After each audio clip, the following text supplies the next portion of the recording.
Yeah, I don't think that's a particularly good question. Okay. You know what I mean? Yes. Yeah, I don't think you need to do that. So, like, the do you like question? I'm not a huge fan of it. Like, I don't think you need to go through that at all. Okay. So, like, if you're gonna go through like the problems, it's like you want to be like, hey, like, why are you here? I'm here to get out of pain. Okay, cool. Understand more about that. Then from there, you're gonna be like, what are you doing about that? Now, the question is, what are you doing to get out of pain? Not what are you doing for pain management, right? Or like, what are you doing currently? Like, because they have a goal of getting out of pain, let's say. Then the conversation has to be, and what are you doing to achieve that? And if it's like, oh, I take pain medication, it's like, well, that's what you're doing to not be in pain. That's not what you're doing to get out of pain. Okay. Like, I can like give myself a little kiss. Right? I can see myself on YouTube. It's like mirror. It's quite weird. But yeah. So does that make sense? Yeah, it makes sense. And then it the makes sense. problem's going to be like, okay, so like, is it working? No. Why not? Okay, cool.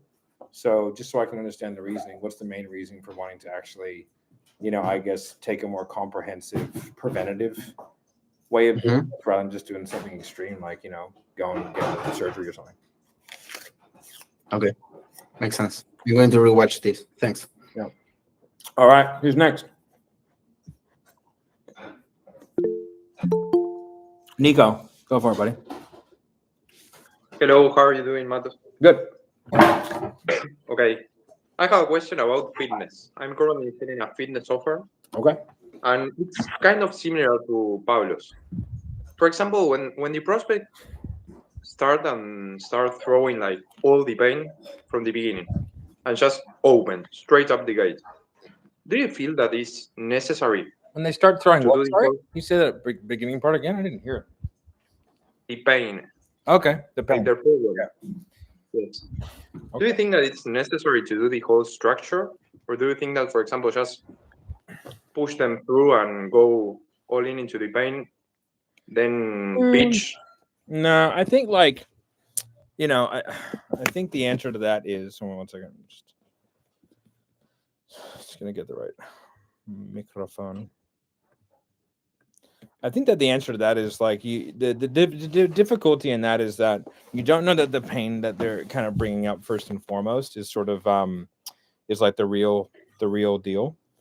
So like, I've sold a lot of fitness in my days, and I have old conversations and people open up really quickly, but it's not necessarily like it doesn't have like the full encompassing of like what they are really feeling. And then it's not like the pain is not going to cause someone to buy. It's like, it's the solution. It's the outcome, So with fitness, they are aware that they are unhealthy and unfit and fat and all that kind of stuff. And they've been that for a long time. That problem alone and the problems associated and pains associated with it is not enough for them to do anything about it because they haven't. So what you have to do is juxtapose that with, if you lose weight, what happens? Right? Okay. What happens? Like, is there a reason for wanting to lose weight and an outcome? And then it's like, if so, what is it? Okay, makes sense. And are you close to being able to achieve that? No. Why not? Okay, build gap. What happens if you never achieve it? It's not what happens if you keep doing what you're doing. It's what happens if you never achieve X. Because that's a driving factor for them. That's the thing that will get them to change. Right? Being in the situation that you're in now can be shit, but you're in it, so it's fine. Okay. Does that make sense? So I would say, like, long story short, don't take the open goal. Just go through the process, and then you'll get better over time at like shortcutting certain areas of it. But you sort of have to tick every box. If you don't, you leave yourself exposed at the end. Okay. Thank you. And I have another question related to fitness. I know that you have plenty of experience in that niche. Do you think that sometimes because sometimes I feel that I coach them a little bit. You shouldn't. You shouldn't coach at all. No. It's just a good way to make less sales. Okay. They can coach once they're a client. Okay. It's sorry a bad. to It's a interject. bad habit. I want to jump in on that because I've been catching myself doing that more and more recently. And I've been trying to cut back on that. I've been kind of going more of a consultant type of view at times and coaching some type of people. I'm on a lead generation offer. Are you a lead which we generation run. expert? I guess not necessarily, but in a sense, kind of. I mean, for the industry, I think we've No, you gotten to the personally. point. Oh, me? Probably not. You should probably just be quiet. Right? Understood. You know what I mean? Like, you know. But why does that necessarily like reduce the sale? Is it because it's kind of like information overload? They're no longer kind of having that pain, or like what causes consulting or coaching to reduce the sale? Well, I mean, you're not like, if you're an expert, then that's a good way to sell. Right? Like if I'm selling my dialing software, like when I sell that, it is just pure expertise. It is a display of expertise. Right? Which leaves people like, oh, fuck, I don't know any of that. Right? And it just builds an enormous gap because software is a slower sales cycle, right? And so, like, and there's logistical things. Like, I'm not going to beat them over the head with a fucking mindset bat, right? Or anything like that. You know, it's not going to happen. 100%. And so it's like, or if I'm selling like consulting, again, it's expertise because it's what I'm selling, right? But I'm the expert. So now when I'm selling other people's stuff, I'm not the expert. Therefore, I want to stay away completely from those rabbit hole conversations because there comes a point where I cannot answer the question, and then that becomes extraordinarily unproductive.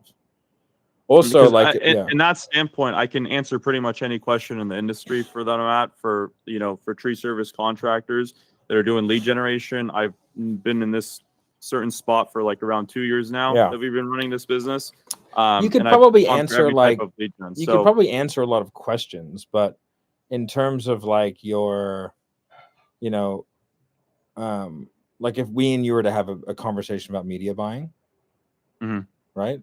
Like, or like attribution of different revenue cycles and like seasonality and all that kind of stuff, like that might get tricky, Yeah, I can see a little bit of how you can get in the weeds of things, but that's still unproductive for the sale if you're going down that deep. Yeah. Also, like if I'm selling lead generation services, I don't give a fuck what they currently do. I'm not going to talk about it. I'll be like, hey, as in like how are they generating work? Yeah, or I like don't care. Is it going to change the prescription at the end? Is it going to change what you sell them? No. Then why? Who cares? So what would you kind of focus on in the discovery then with a type of prospect like that? Does it work? Okay, and if they're saying no, and then how? So Sweet. Recently, because it's seasonality, so some companies, this is like the peak time for them. It's going to go to my next question that I had. A lot of them that come to us in the wintertime, they need more work, but their funds are very low because they have no jobs. And then when they come in during the summertime, why do they have no money? Because they have why is that? Because their vehicle doesn't work of how they do advertising. They rely on word of mouth and other shitty lead generators that don't. Shit, is that how long has that been happening for? Every season? Yeah, every season. Fuck, man. Why haven't you but then changed there's it? some people.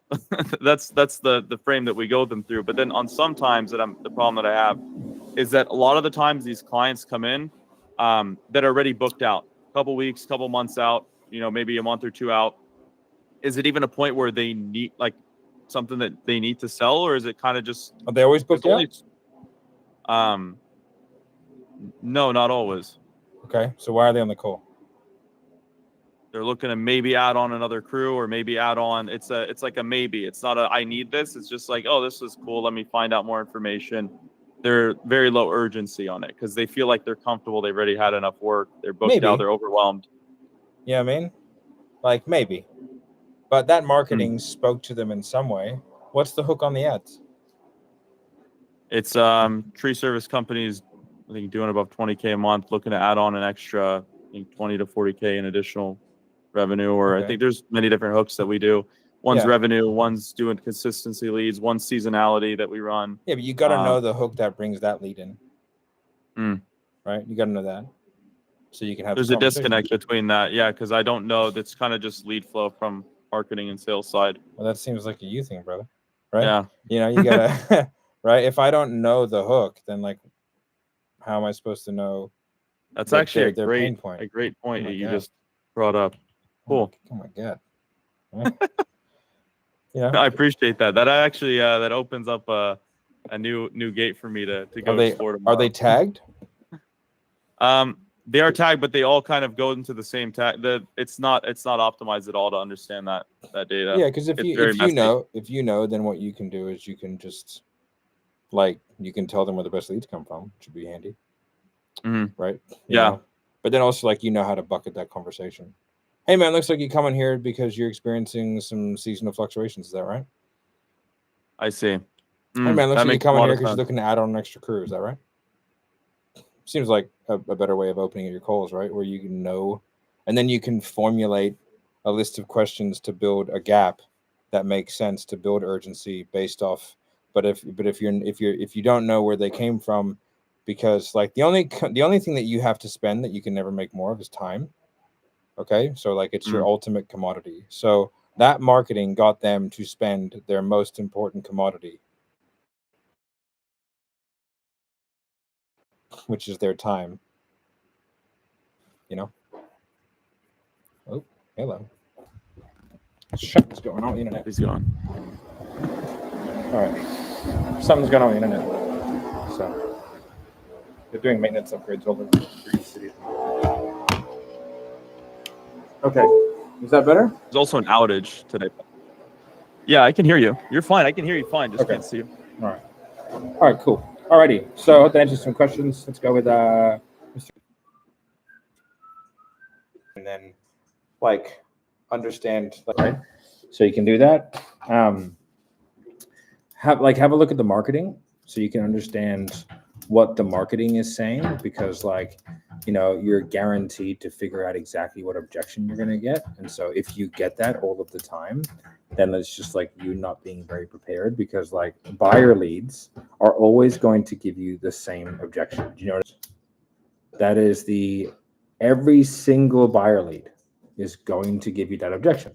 So you have to figure out a way to, throughout your sales process, is to build the gap of yes, the product is good, but maybe there's more help required.